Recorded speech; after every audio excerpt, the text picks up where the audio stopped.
Have you guys seen the Sweeney American Eagle advert? Yeah. I know the guy said that with a bit too much enthusiasm. He was like, yeah, I got it on repeat. No, I'm talking to the woman in the room, like, who actually recognized her from the neck upwards. You get what I'm saying? Like, you perverts.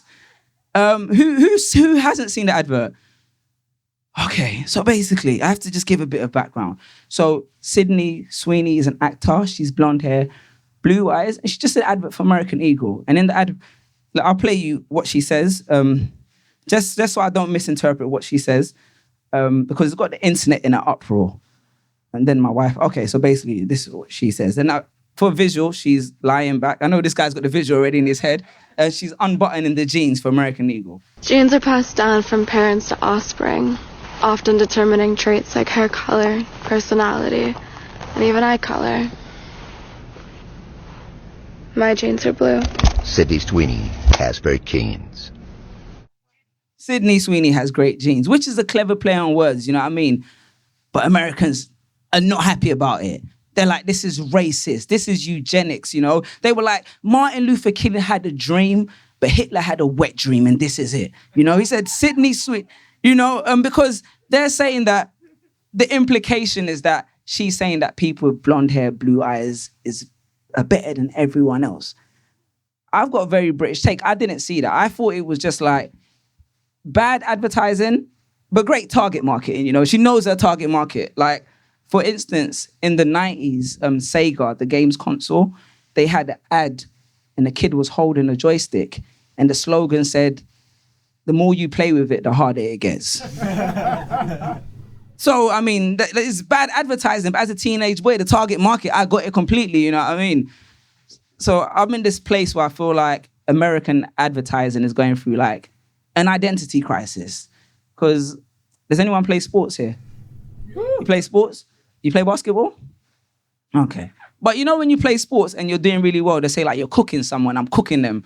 Like that's the phrase for those of you who don't know, like he's cooked a few people in his time on the pitch. So recently, Gatorade did an advert in America with the WNBA.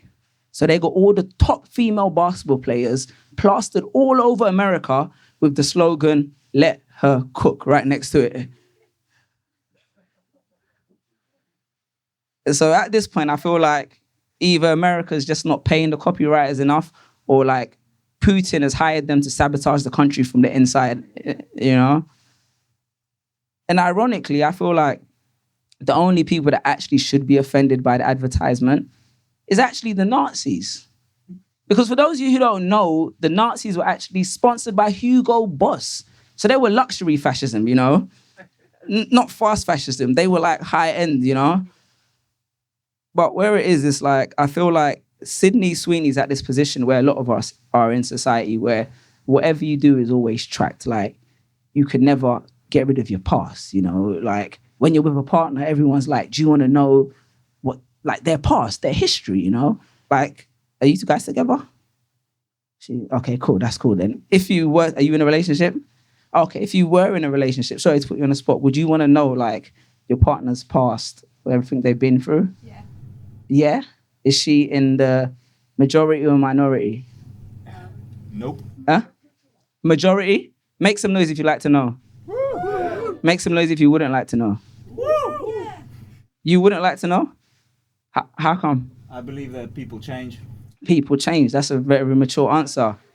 I'm not that mature.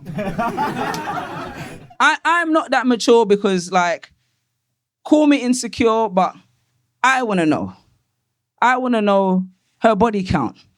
I want to know the first guy she ever slept with. I want to know how big his ego is, you know? But obviously only for, like, research purposes.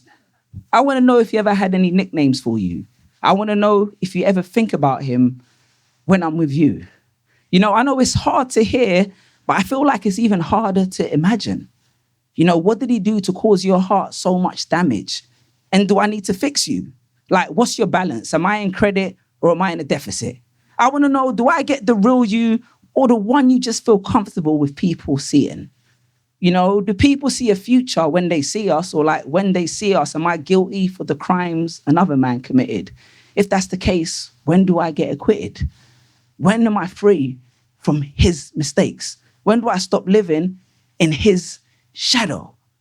When do I become a person that is unique to me? Because when you think about it, I want to know everything.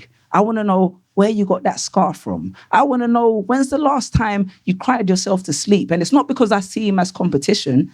It's just because I see him as a reference of all the mistakes that I don't want to make. I know it took you a while to stitch your heart back together. I know there's pieces I need to handle with care. So those are parts that I don't want to break. I know he took you for granted, but like Arts Council funding, there's certain grants that you just don't want to take. I want to know what version of you in the present that I'm dealing with. Are you already healed, or am I the one that you're healing with? Because sometimes I feel like I walked into the theater late. I missed the opening credits and the trailer. So now I'm trying to figure out what kind of genre of movie we're in. Does it have a happy ending? Am I just another chapter or a new beginning? I want to know your past because I hope I can make your future so much better. Thank you very much.